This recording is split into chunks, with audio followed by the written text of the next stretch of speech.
everyone. Welcome to joining us. Welcome. Thank you for joining us and welcome to the College of Law Admission to Practice Academy week-long events. I think we might be the last one, so I'm certainly hoping we go out on a high. I have got a wonderful panel of women for you today. We're just having some technical issues with one of our panelists, so she's just trying to join us while we start, but the beauty is I can make a start, and hopefully Julie will pop up when she gets the connection working properly. So thank you everyone for joining us today. Here's Julie. Well done, yeah. Well done, the beauty of technology. Thank you for joining us today. My name is Jacqui Steffen. I'm the Relationship Manager at the College of Law. A little bit of my background. I used to be in insurance law, predominantly professional indemnity, and then moved in-house to a claims management role. I pretty much did that for about the first 15 years of my legal career, and then decided for a change of pace and moved to the College of Law and get to offer all these wonderful webinars to the law students around Australia. So I think I can sort of get started in our introducing our panel for today, now that Julie's joined us, which is fantastic. So I'll go through the panelists for you. Firstly, we have Emma Hines. Emma has extensive experience in all types of compensation claims, having practiced exclusively in personal injury law for more than 18 years. Emma has practiced in the Supreme Courts of Victoria, the ACT and the High Court of Australia. In addition to having managed large litigated portfolios of mixed personal injury matters, Emma has also trained and mentored many personal injury lawyers. She's developed and delivered multiple personal injury best practice training and work programs. Emma is currently the Victorian General Manager at Shine Lawyers and leads a large team of more than 80 lawyers and paralegals to continually provide personal dedicated service to their clients. She's a member of Victoria Law Institute's Law and Technology Committee and the Australian Lawyers Alliance. Welcome, Emma. Thank you. Pleased to be here. Thank you. Next, we've got Susie Craig. Susie is a partner in the insurance team at Wotton and Kearney in Sydney. Susie is an experienced financial lines lawyer, and we'll get Susie to explain what that means shortly, handling professional indemnity, management liability, and directors and officers claims. She assists insurers and their financial institutions and professional customers in actions before the courts and Australian Financial Complaints Authority, AFCA, and with regulatory investigations and inquiries, including by ASIC. Susie also participates in Wotton and Kearney's Community Footprint Pro Bono program. It's a hard one to get out, Pro Bono program. Welcome, Susie. Thank you. Then we have Laura. Laura is coming to us from WA, which is fantastic. Laura Thurston is the Head of Practice, Litigation and Dispute Resolution at Cullen Macleod Lawyers in WA. Laura represents business owners, private clients, property investors and developers in a wide variety of disputes. Laura particularly enjoys the demands of larger, complex commercial litigation, which requires intricate strategic planning, detailed legal knowledge and ongoing court appearances. She advises clients in matters in all state and federal courts, tribunals, and in private forums such as arbitrations. Welcome, Laura. Thank you. Hi, everyone. And lastly, certainly not by any stretch of the imagination, the last one to join us, I should say, in the panel today, perhaps, Julie Kinnear. Julie is a partner in the commercial insurance practice at Sparke, Helmore in South Australia. Julie is a highly experienced insurance lawyer. She represents insured professionals and organisations under both individual policies and scheme arrangements in the defence of negligence claims and works with insurers on policy coverage, advice and disputes. Her experience includes advising and defending claims against professionals, including lawyers, accountants, brokers, engineers, building professionals, valuers, real estate professionals and financial service providers in South Australia, Northern Territory and federal jurisdictions. Welcome, Julie. Lovely to see you. Hello, everyone. Hopefully my legal skills are better than my IT skills, but here I am. Don't worry, I'm the same, Julie, you know that. So let's get started. I'm going to put some questions to our panellists here today. I'd love for you to put some questions in the Q&A box. So anything that you would like me to put to our panellists, feel free. We'll sort of cover off most of the questions that I have for them, and then hopefully in the last 15-20 minutes, depending on the number of questions, we'll hopefully cover off anything you've put in the Q&A box. But firstly, I'm going to throw to Emma. So for those that don't know, Shine Lawyers is probably one of the biggest, I suspect, one of the biggest plaintiff law firms in Australia. Mm-hmm. Emma, did you want to always be a plaintiff lawyer? Did you always want to practice in person? And can you give us a little bit about what your life as a GM looks like, as in time on the tools compared to business and people management? Yeah, so I absolutely did not set out planning to be a personal injury lawyer for the rest of my days. So I did a combined degree at university with law, and my primary interest was absolutely the politics part of my degree, international relations specifically. So I was not even intending to practice at all. It was absolutely my plan that I was going to go off on some exotic travel, doing policy work, working for some politician, or, you know, in my wildest dreams of dreams, working for the UN is what I thought I would do. So it was actually my mum who put a good dose of mum guilt and sort of mum doe eyes and said to me, can you just get your license? You've done all this work. I think this would be a really interesting career for you. Can you just get your license? So not wanting to disappoint dear old mum and saying, okay, well, maybe she's got a point. It's possible the UN dream might not work out. I agreed to do my articles and was lucky enough to get articles at one of the other very big firms, so Slater and Gordon at that time. And I went in, and as was the style in those days, I'm pleased to say things are much better on the plaintiff side of the fence now. Absolutely thrown in the deep end with an enormous collection of files at all different stages, sink or swim kind of approach.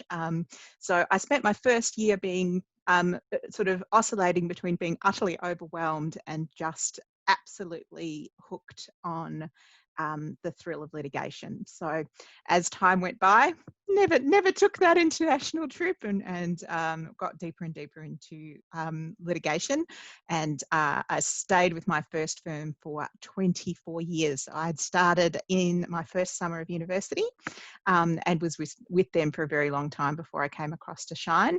I've done periods of time where I've been purely practicing, and periods of time where I've been leading teams and working on other kinds of projects. So it's been a lot of variety, but to finish off my response to the question in terms of the role as GM, where I am now is a really interesting mix for me of probably, I would say, 50 or 60% business skills.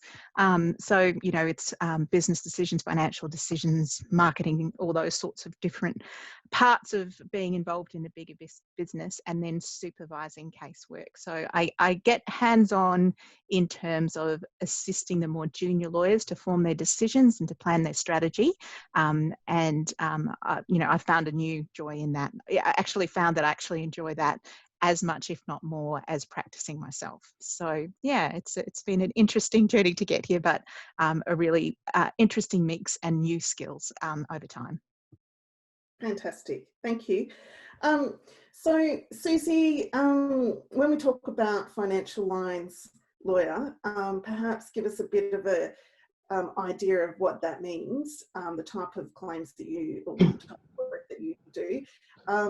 And did you think this is where you would end up when you were at law school? I think most people in insurance, in their heart of hearts, would confess that insurance is not where they intended to end up at the end of their career. But for me, I'm really grateful that I did, because the beauty of insurance law for me is the wide variety of claims, people, matters that you get to be involved with. Every day is a bit different.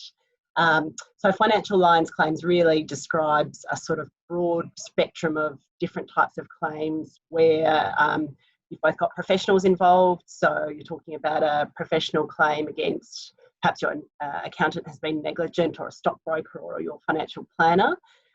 It can also encompass, obviously, claims against construction professionals, but then also broad-ranging types of claims against directors and officers and that sort of thing. There really is insurance behind most things when you scratch the surface. And so we see a lot of different types of matters. It really refers to, I suppose, the matters that sit outside the personal injury sort of sphere, and also the property and energy sphere. From my perspective, I sort of fell into doing insurance law because that was where I got offered my training contract or my articles here. But as I say, it suits me to the ground. I find that the people that I work with in the industry are really down to earth and really great to deal with. And I love the fact that I get to deal with a really broad range of people on a day-to-day basis, and it certainly keeps you on your toes. Yeah, absolutely. Having been in that industry, I completely agree. There's some wonderful, down-to-earth, good people trying to get process claims and process, I guess, the litigation as well as they can. Yeah, absolutely. So moving away for a second from insurance and into more of the commercial space, Laura is the practice head, so perhaps you can explain what a practice head means, Laura, and Sure. and also how did you, is this what you aspired to when you were at law school or starting out in your career? Okay, well, the interesting thing about the head of practice is it's actually a new term in WA in the last year or so. So what had happened is we were calling everyone who was called a salaried partner, so they don't have an interest in the law firm, but are at a partner level, a partner. And then our legal practice board considered that and found it to be misleading. And so we're now no longer to call ourselves a partner if we're only a salaried partner. And so now we're called head of practice. But the problem is a lot of people don't know what that means, including my clients. So you kind of have to go, I'm really just a salaried partner, but yes, I am head of practice. So that's what it means. They also had some concerns about special counsel being too close to senior counsel as well. So we're having a big change of name in WA of how we're allowed to refer to ourselves. So again, like everyone else, it wasn't like the first thing I thought I would want to do. I really enjoyed family law at uni, and I thought, that's it, that's what I want to do. That's like, I want to be with people, I want to help them. But then I got my contract and started in family law, and I hated it. I wrote 3 letters about who was going to keep the maroon coloured Christmas tree, and I was like, oh no, this is not me, this is not my career. And so then I tried my hand at commercial litigation, and that's more dealing with people who've got a business problem and they need to sort it out. And that's really where sort of my strengths aligned with giving sort of like more practical business advice to people. Yeah, fantastic. And often they're, very stressful, pressured times when they come to see you, particularly if it means their business is, very vulnerable at a particular time, or in a dispute that they can't resolve. So it would be a really interesting practice area, no doubt, and very different from family law, I must admit. Quite a change. And on to Julie. So Julie, did you have visions of being an insurance lawyer? Did you know what insurance lawyer meant when you were at law school? Absolutely not. Insurance never crossed my mind. I probably was a bit different in that I did study law with the intention of never actually practicing. So I'm scratching my head that I'm actually here and doing this. But I I did law because it just suited my skill sets. Like, you know, when you finish school, what are you good at? Well, I'm good at writing and analysis and stuff like that. And I didn't want to be a teacher. Thought, well, law degree will probably open up a few things for me. But I didn't see myself as actually ever practicing as a lawyer. And then, like everyone else, you fall into your first job. So I started off at a plaintiff law firm, but doing property type litigation work. Hated it again. It was just a sort of thing that I can't be doing the next 50 years of this. So I actually only practiced in private practice for about 18 months and said, no, absolutely not. I want to get into the commercial world. And I took a job as a claims manager with an international insurance broker. Had no idea what that meant or what I would be doing, but they seemed to think they needed somebody with a bit of legal knowledge. This was back in the day before claims departments were staffed by lawyers, so it was quite a novel thing, particularly for a broker, to have a lawyer in their claims team. And so that's how I fell into insurance, and it just absolutely opened my eyes. I loved it. It's the sort of thing that it hooks into you because it's so varied, it's so interesting. You're really dealing with commercial matters all the time, people's the way business operates, really.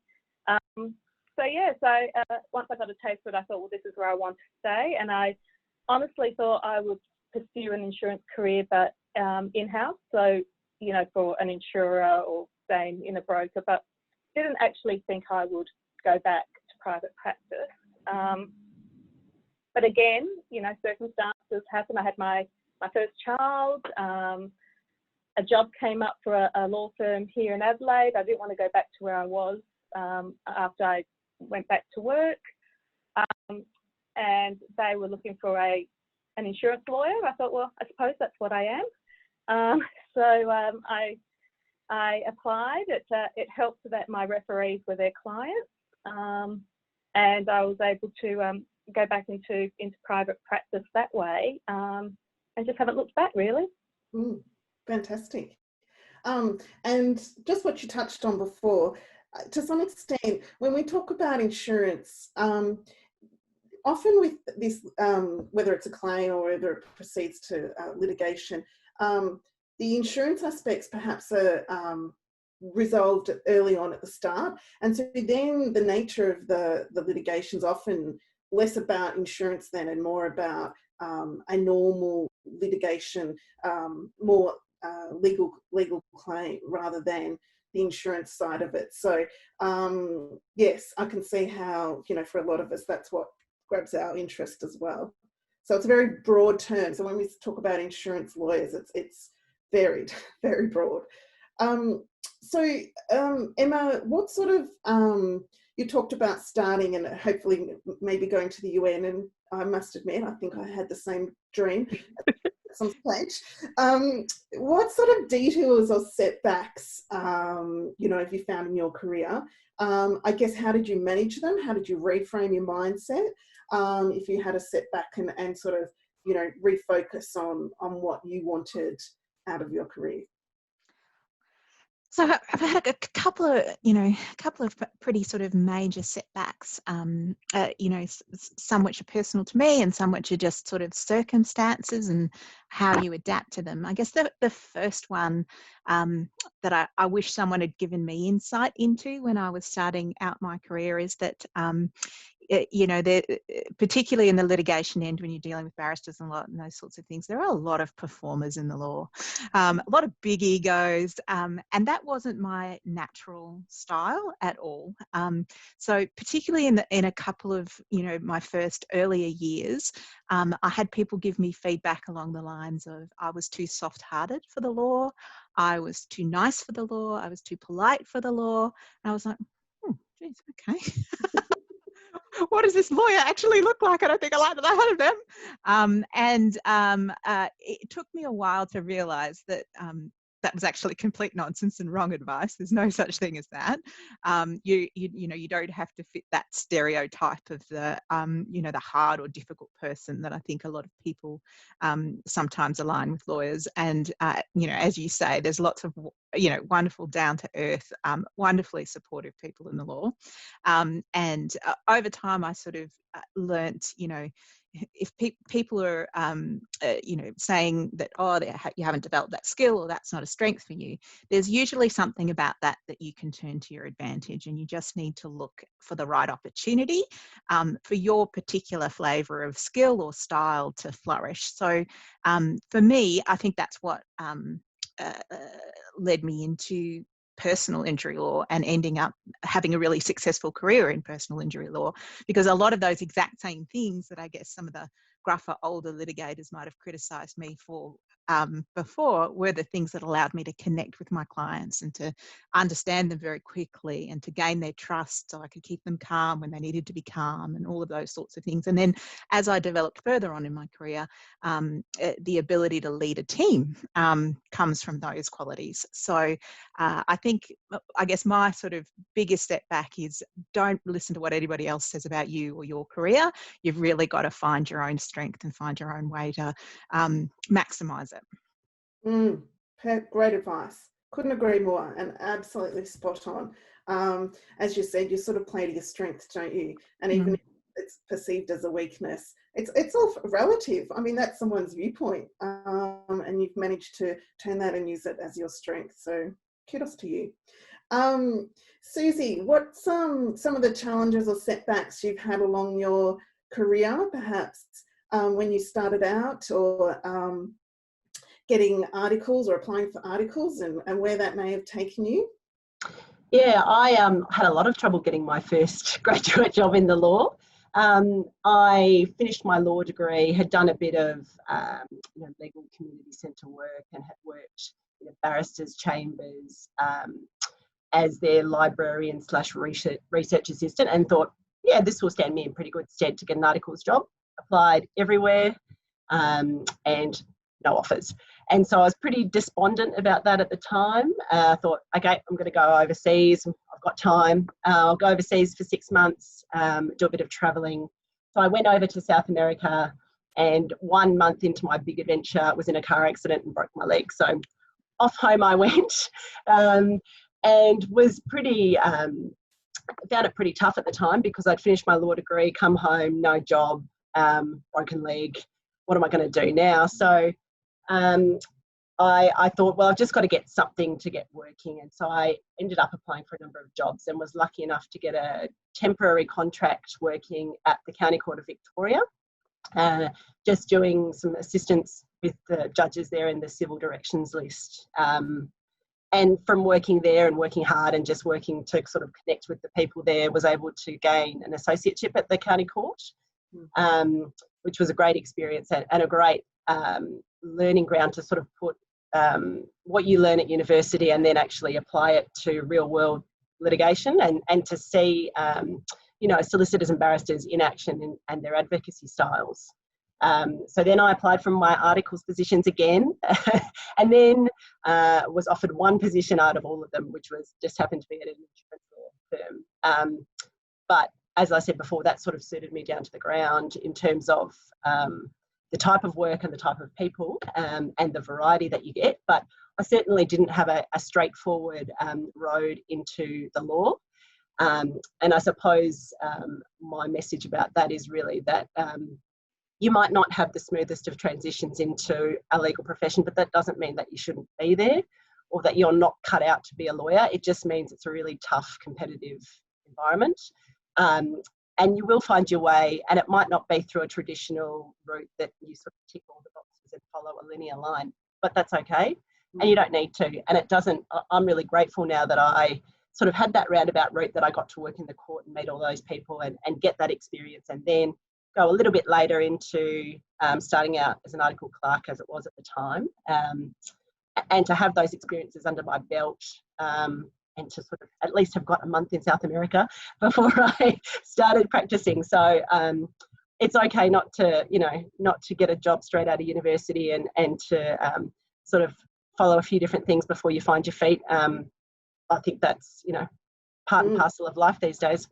Yeah, absolutely. And, you know, I imagine the experience from court would have been so invaluable. I mean, I would have loved to have done something like that. I didn't, but I would have loved to. Such a great insight. And I can't imagine the people that you also meet.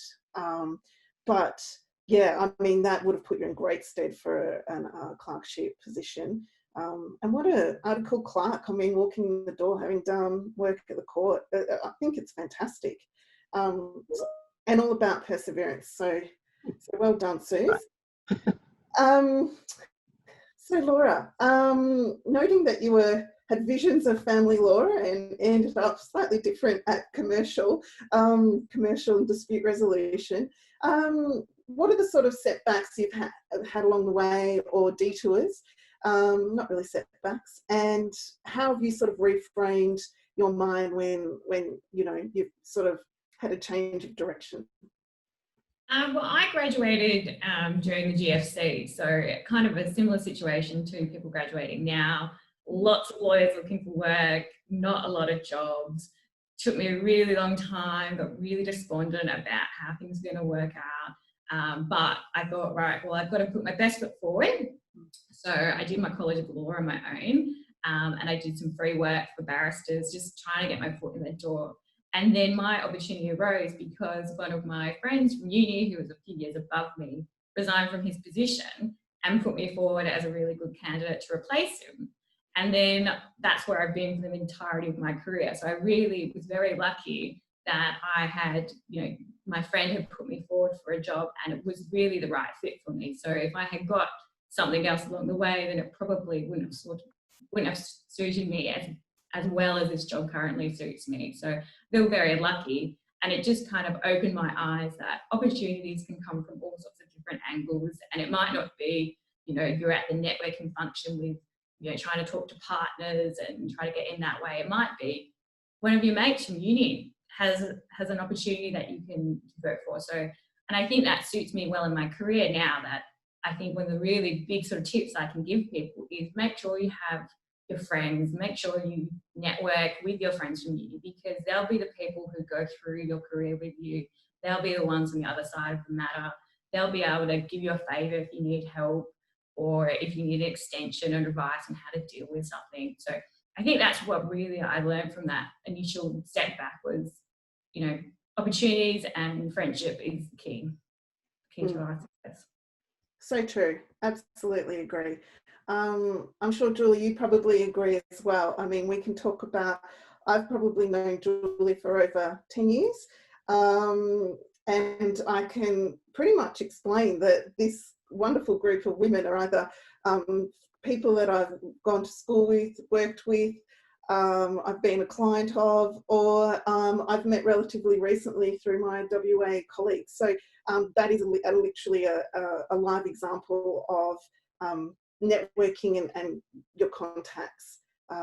So, Julie, how would you sort of reframe, you know, when you've had perhaps a detour, change of path, change of direction, and refocus on the way ahead?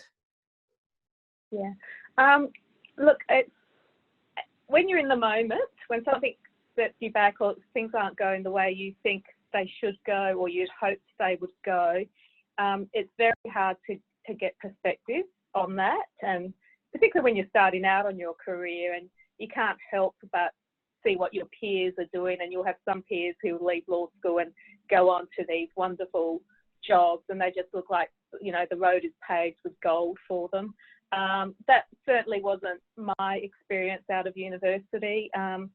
I was lucky I did get a job fairly quickly, but it was a job I just didn't like. It was in an area of law I didn't like. And it made me, even though I had never started with the intention of having a career in law, sort of reinforced to me at that time, I'm in the wrong place, this is not what I want to do. So I just said, well, do something about it, go on and find something else. So I moved out of the law. For me, it was fortuitous to have found that position. I mean, luck has got so much to do with your career. being in the right place at the right time, having a conversation with someone. That you can't underplay that. There is a lot that happens. I was very lucky to take a job, which I didn't know a hell of a lot what I would be doing, but it was a job that I really liked and inspired me. So I think you just have to be open, have perspective. Where you are at the moment might not be where you want to be, but it's very unlikely to be the place you will end up. I think that's the most important thing that you can take throughout your career, actually. Persistence. And as you say, being true to yourself. So if you're in an area that is just not for you, work out a plan to move out of it and move into an area that might suit you better, for sure. Absolutely. The other thing I would add there, Jack, is don't plan too far ahead. I think a lot of people who do law at uni, like, you know, they tend to be planners by nature, and they like the idea of having a long-term plan. And one of the pieces of advice that I've had in my career that I really loved, and I've come back to many, many times, is if you want to get to a job that you love, just focus today on loving the job you're in. And I think that's a beautiful way to sort of put it, that you can't be in control of when opportunities will come. But what you can be in control of is if you focus your efforts and your energies on doing a really great job of whatever you're being presented to, that's what gets you noticed over time. Even though it might not be the most glamorous job in the world, or it's not what you want to do, or it may not even be related to law sometimes. Like if where you're working just has a need and you're the one who says, well, I will find a way for you to sort that out. Those are the sorts of things that will draw opportunities to you over time. I think that's really good advice, particularly when the future is so uncertain, that no one knows how it plays out. But that's the thing that you've got most control over in the near term. That's right. I mean, I think all of your examples that where you thought you might end up and where you have ended up are very, very, very different. And we go on lots of journeys along the way, or lots of detours along the way. We've got some interesting questions, so I might sort of look to answering some of these because they're fabulous. I've got one, so feel free to jump in, anyone. What does the panel think about opportunities for older graduates entering the profession?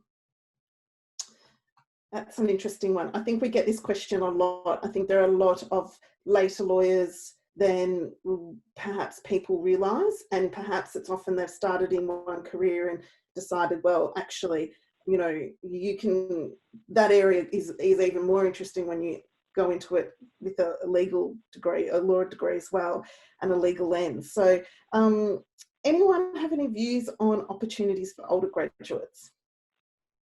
I'll start. I think that there are great opportunities. I think older graduates bring life experience, other work experience to the role. And I mean, it depends what it is, of course, but that can be something that's really great to have in your team. So there's certainly, I don't think, any bar to that. And I think the environment and the thinking of the legal profession has changed, if it was ever really set in a particular way. I have she's not a junior lawyer anymore, but she's, I think, about 4 or 5 years post admission, and she got her law degree when she was 50.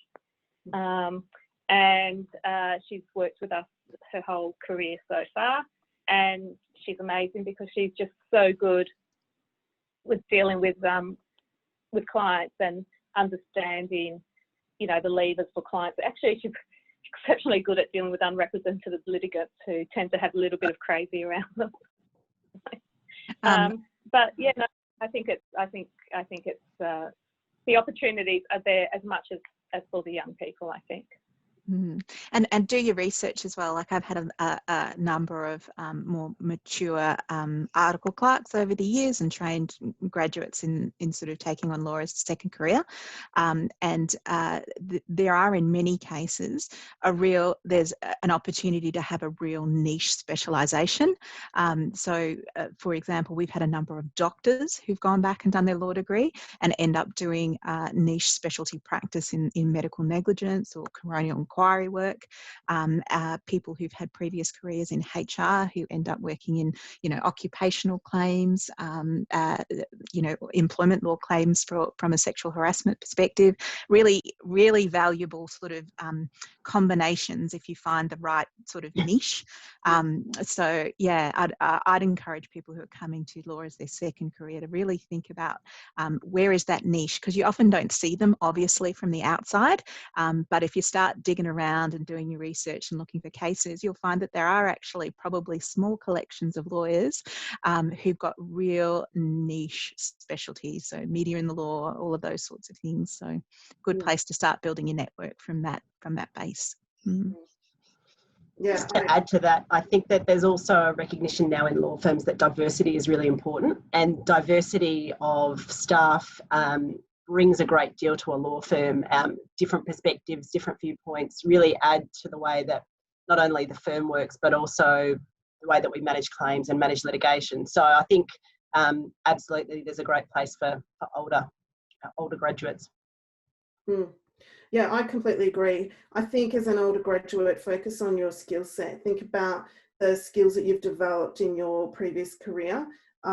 Think about what that brings to the table. And if you've been a leader, if you've managed a team, you bring the benefit of leadership management skills, things that perhaps a younger lawyer probably doesn't have, especially if they're coming out of uni. So I think there's great opportunities, but really play to your strengths and look at your skills that you bring, for sure.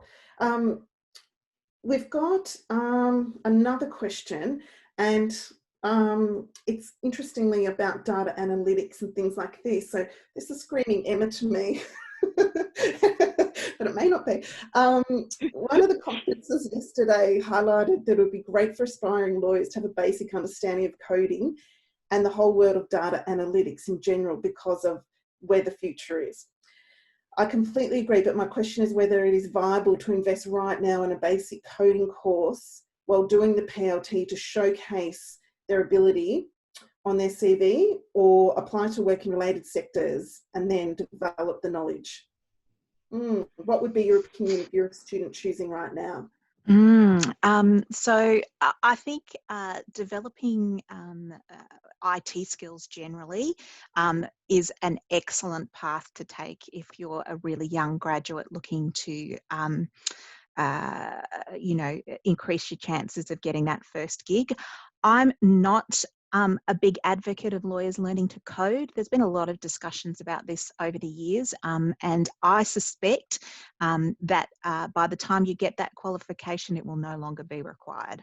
So the advances in terms of technology and the ability to have a no-code programming is increasing at an absolute speed of knots. So my view is, don't waste your time. I would say where you would get the most benefit from is broad-based IT skills. I would probably recommend very strong Excel skills, and developing the ability to do some data analytics yourself in Excel will no doubt come in handy for you in a lot of different arenas, and understanding, I think, of how I guess the analytics and the workflow processing works is useful, but you can do that online at a very low cost. And I would really, if people are looking to build skills, there are options, a group called General Assembly is an international IT skill group. They've got a group in Melbourne. You can join courses being run the world over, and they very much focus on just little pockets or bite-sized learnings about how different types of technology work. So I would really encourage, I guess, sampling of those kind of skills and maybe building up a base so that you can talk about those. But I don't suspect that, so that combined, so in my industry at the moment, for example, we are starting to see graduate recruitment asking for dual degrees in law and in IT, which is particularly in relation to class action work in particular, because they're, groups that are managing mass amounts of data and trying to navigate that both from the perspective of actually analysing the viability of a case and advising the clients, and then also distribution processes and communicating with large numbers of people, in one period of time. But that's very niche, and there's a limited number of those kind of opportunities that I would be aware of. And the other sort of area of specialty that might be worth graduates looking to upskill in is legal operations. So there are more and more opportunities, I think, to learn to combine legal skills with business skills, and that is something that a lot of legal employers will be very interested in now, as those things become less and less traditional. So in the COVID experience recently, we were going pretty well, I would have said, in the scheme of things, in that we were virtually paperless already. But even so, the amount of technology change in the way that we're approaching our work in the last 6 months has been very, very significant when I look back on it, compared to, the 20 years prior to that. So I think any of those general skills really good help. Think carefully before you sign yourself up for another degree, because I suspect by the time you finish it, you'll not worth it. And you're right, Emma, there's lots of opportunities. Make sure you filter LinkedIn really closely. There's lots of courses, lots of free events and seminars in this space. I mean, you could be signing up to a webinar a day, I feel, on these topics. So the Centre of Legal Innovation is a branch of the College of Law, and they have more in the legal tech space, but they have a legalpreneurs lab, and they have regular webinars on everything that Emma's touched on. So certainly make your connections that way and build up your networks. I think that way would be as beneficial than perhaps going back to uni and studying another course. But that's just my take as well. Now, what advice in terms of seeking job opportunities would we give to overseas qualified lawyers who have just qualified in Australia? So they've overseas qualified and now have done their bridging or whatever they have to do to qualify now in Australia. Any advice in terms of job seeking opportunities? I think it really always comes back to whether you're an Australian lawyer or you're coming over from overseas. It's all about your networks, and that's really, sadly is a job for the boys. And so if you know someone, that's really how you're going to get your foot in the door. So I would recommend looking at what networking opportunities are in your local area. So we've got law societies, we've got Piddington, which is another law society, College of Law events, anything you can do to sort of get yourself out there chatting to people, because even if they don't immediately say, oh, I've got a job for you, if they recognise your name when their application comes across the desk, then that, I think, is going to give you a good step forward. And if you're a bilingual lawyer, make sure you and certainly for consumer facing legal practice, you know, family law, immigration law, personal injury law, you know, sort of figuring out and doing your research as to what firms are servicing that linguistic group would be a really wise move in terms of sort of targeting your activity, because you know, being able to converse with a client and explain really complex concepts sometimes in their own language would be an enormous advantage to you, to those firms. Absolutely. I agree with both there. Again, I harp back onto LinkedIn. I don't mean to encourage stalking, but you really do need to do some homework. Look at the law firms, look at their practice areas, look at their clients, and see, as Emma said, sort of the linguistic group that you could offer your skill set and what would be most beneficial. So again, it's probably highlighting your skills and then seeing where best they could sit. So yeah, do some homework. But I think that's they're great opportunities for overseas qualified lawyers.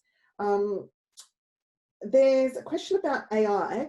With AI becoming a larger part of the law, how do we think this will influence the traditional career path taken by young law grads? I can say this was a topic of yesterday's webinar. We had a legal tech session, and one of the speakers has a very unconventional career where he basically, as a very young lawyer, just started up his own legal tech company. This space is growing. There is some, and Susie and Julie might be able to talk more about this, there is some talk about AI in insurance and what that looks like, predicting what a particular claim might look like from a particular jurisdiction.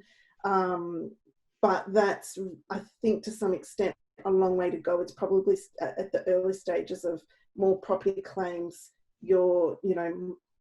perhaps the more simpler minor property claims that I think the AI is working on at the moment.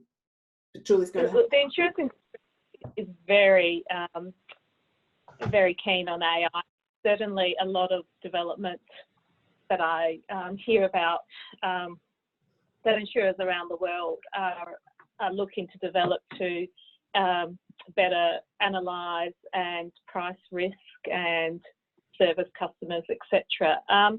In terms of a traditional legal path, though, for lawyers, I mean, the reality is for all of us when we started our law career, if we went into a law firm, we were there doing very boring things like discovery and, you know, being locked in rooms and having to troll through folders and then organise documents, etc.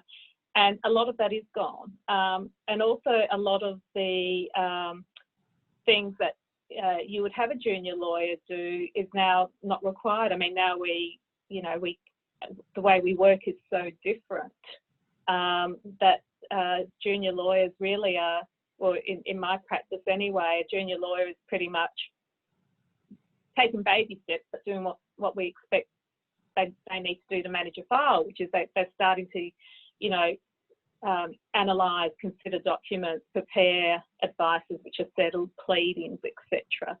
So, look, I don't think, and the other panellists might have a different view, but I don't think that AI has infiltrated legal practice that much that, you know, we still use precedents, etc. But I think we're still a few years off, you know, pressing a button and a computer generating a pleading or an advice or giving that strategic input into a matter. So I think there's still a career for lawyers. I think that when the juniors come through, when the new graduates come through and they begin their career, it'll look different to how we started our careers. But that's not a bad thing. No, absolutely not. I think that perhaps now grads have a much more of a focus on the business side as well, like a more complete understanding, where I think when we started, it was very much pick up a file, look at the facts and deal with the file, rather than having any real understanding of the business side of it. So yeah, that's very different to, I think, what grads bring nowadays, for sure. We have another question. So this person's sort of posing a question about the difference perhaps of what senior lawyers would like to see in their grads as opposed to what the HR team or think that the firm needs, and the busyness of HR teams and lawyers. How can this person sell their skill set, capabilities and eagerness to HR or directly to lawyers who need hands-on grads? That one's an interesting one. So I would say from the lawyer's perspective, you're going to, I guess, make a lot of friends if you're very humble. And I think lots of grads would have stories of when they've overstepped the mark. And just kind of realising that probably for at least the first couple of years, to whoever you are assisting, who's training you in practice, as great as you might be, and you might be absolutely amazing, but you are just flat out burdened. Like, it takes a lot more to support and train talk through a junior lawyer than a senior lawyer going, I'll just do it myself. And I think that sometimes a lot of the a lot of the stresses that grads experience is possibly from a lack of realization that it is actually that long. And, although no one wants to devalue the work that the grads are doing, because by its nature, it's valuable work because we're, employing you to do it, it is important to step back and give that perspective of saying, well, for a really long time, this is my employer or my principal or my supervisor really investing in me without getting much back. And I think that the grads that are respectful of that real contribution by the supervisor are the ones that tend to really take off, because it's like, if it's recognised, this supervisor will invest in you more, not less, and then you yourself will have a better experience and a better learning. Can I also say that from our perspective, certainly, particularly for a firm like ours and other firms from these panelists, you have to get through the HR first. Normally they will vet the application. So you might say to the HR person, I need a lawyer in my team. And so they will vet applications, and then they'll give you the top 10 or 5 or whatever that they think fit. So there's 2 aspects, I suppose, in a lot of the employment processes. One, you've got to actually get through that HR gap to say, yes, this is someone that should be put in front of the partner or the team. But then when you're in the interview with the people, what's really important to me is, obviously, because they've gone through that vetting process initially with HR, it's a given that they've got the technical skills or what we think we need out of them. It's really then sitting there and seeing if you can work with that person as a junior. So somebody who will fit into your team, somebody who will take on board, as Emma was saying, that, they've got a lot to learn. They're going to be, getting work maybe from a number of people. They're going to have to learn to work within a team. Do they fit our culture? Will they develop into what we want them to develop into? And generally, can we work with you? That's an important thing. So people skills and the ability to portray or convey to the person you're sitting with, your personality. And I'm not talking about your personality like, what you like to watch on TV and things like that. I'm talking about your professional, I suppose, demeanour and that. And, will you be the ambassador for the firm and the team that you're working with? Yeah, I couldn't agree more. I think it's accepted that anyone who's finished law school has a good sound basis for starting work. And really, I just want someone who's keen and eager and willing to learn. That's what I'm looking for. I will accept that everyone's got the basic skills, and it's really about whether I, like Julie said, want to work with that person or not. And it's so true. it ultimately does come down to people skills, doesn't it? And whether or not you are the right fit. So, and you know, sometimes you might not be the right fit. So it might just be not necessarily something you take personally. You then just look at somewhere else. It might be that you genuinely aren't the right fit, and that's not necessarily a bad thing. You might not have enjoyed it yourself. So yes, it's absolutely entirely people and human skills, really. We've got one more question. Sorry.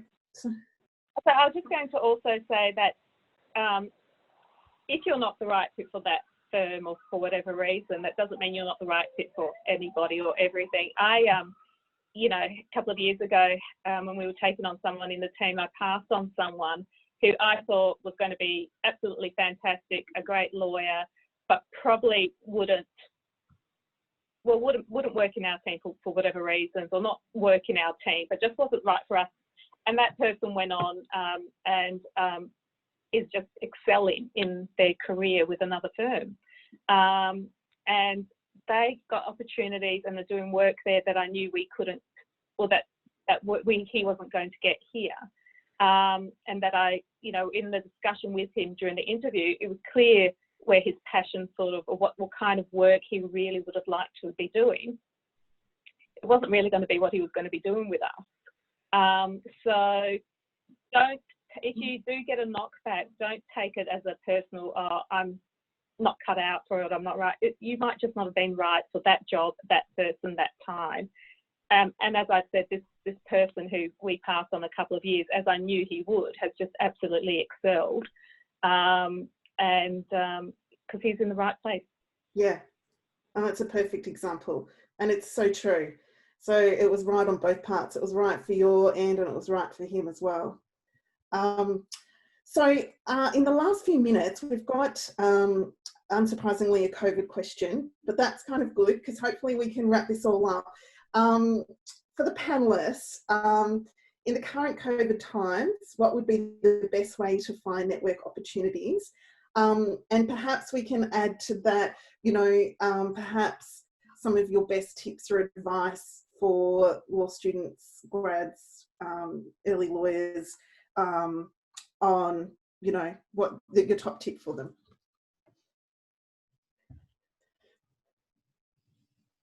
I'll go. So I think there's going to be a lot of opportunities for community legal work and social justice work for people under financial hardship. There are lots of avenues for you know, graduates to support that, and it's really, really valuable experience. And I always take note of it, of the people who've done it, because I know that coalface experience teaches a lot of skills. I did it myself, and it's really valuable, and it shows real contribution to the community, and it's going to connect you with people because there will be practicing lawyers in those networks, and it's a great way that, you know, if things are not going quite according to plan, you can still be building your skills and making a really valuable contribution, and the probability is it's going to improve your personal circumstances pretty quickly as well. Yeah, I agree. Susie? I think it's a matter of probably keeping your eye out for online forums and ways to connect, because now and more than ever we are running webinars like this through AVL. We're connecting with our clients via AVL, and there are a whole bunch of things popping up all the time that are giving ways for professionals to connect with each other, but also for clients and professionals and for industries to connect together. So I think it's a matter of keeping an eye out on the area that you're sort of interested in and looking for opportunities to attend these online seminars, and really, if there's forums and those sorts of things, to get involved with those sorts of things. And also, as Emma said, just look for opportunities to contribute your skill set in whatever way it might be that you can do that to be increasing your experience. And I guess my tip for graduates and law students would just be to sort of roll with the punches effectively and just to persevere with what you're doing, because you'll get there in the end. But you know, it might not be a straight road, but you will get there in the end. And just to keep a positive and positive attitude that perseveres effectively. Yeah, I agree. Laura? I'm a little bit difficult about how to answer this because in WA we haven't really got any restrictions. So I don't really know. In relation to COVID, I mean, I think the tips given by Emma and Suzanne have been fantastic. I think online practice obviously is going to be great. Don't forget your uni friends. Like, as I said, we all rise up through the ranks together. So it may not be something you can work on now, but in the future you can work on. So yeah, I agree with Emma and Suzanne on the online stuff. I think that's probably the best you're going to do in lockdown. Sort of my top tip of like succeeding at law is just give it time. You're not going to be the best when you start out. In fact, it's probably going to be like one of the couple of hardest years you've had because you're suddenly not going to be the smartest kid in the school. And you know, you're going to get big red lines for your work. And as Emma said, you're just going to be really humble about it and just keep trying to learn, and it will become easier. That is my top tip. Just perseverance, and it will work out. So true. Julie? Well, a bit like Laura, we're not as restricted in South Australia either. But look, I would say get involved or get connected with young professional associations. So a lot of industry has it. I mean, the insurance has the young professionals through the Australian Insurance Law Association or even NEBA, etc. Look outside of the law for these associations. Don't just concentrate on law. So again, I go to insurance because that's my natural habitat. But for example, you know, we have the Insurance Brokers Association. You have all sorts of associations that need lawyers, but aren't law firms. So, I think we've lost your volume, Julie. Oh, there, you're back. Sorry, we lost you for a bit. You're back. Okay. So I was also going to say, try and keep in touch with what's happening in the industry, and you can do that through publications. You know, so there's all sorts of publications that you don't have to subscribe to that are free. There's that Lawyers Weekly publication that you can just get on the web, and that tells you what firms are doing and what, you know, what's impacting on the profession at different times. So it's good to have that sort of knowledge and that information around. And in terms of a tip of what you know, how to succeed in law, it's just how to succeed in anything. I just think you just need to be honest. You need to be honest with yourself as to what you want and what you can do. And you need to be able to keep a perspective. You know, it might not be going your way right now, but that doesn't mean it'll always be that way. Conversely, you might, you know, be on top of the world, but it could all change tomorrow as well. You know, so that's your career in law. One day you think that you're the smartest person in the world and, you know, everyone should bow at your feet, and the next day you wonder why anyone listens to you because, you know, you know, just missed something that was plainly obvious to everyone and somehow you missed it. We're human and, yeah, just enjoy it. It'll be fun overall. Yeah. Thank you, ladies. I think we've gone through all the questions that we had in our Q&A box.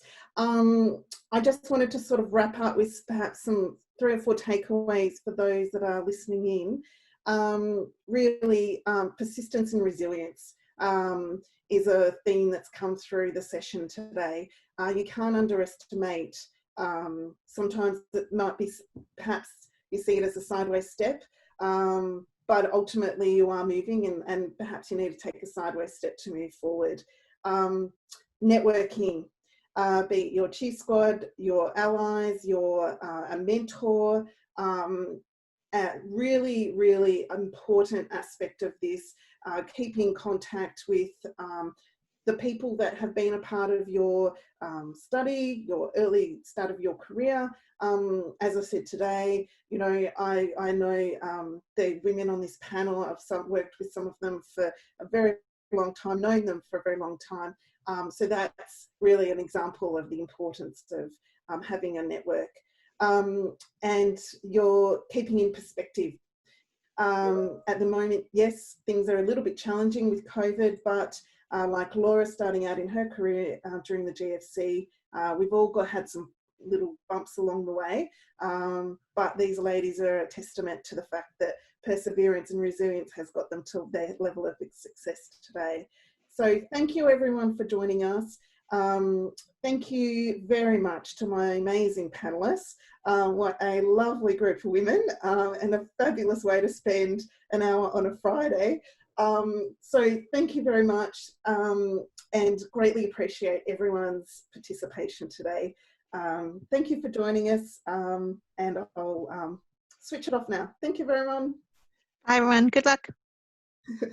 Thank you. Bye. Good luck.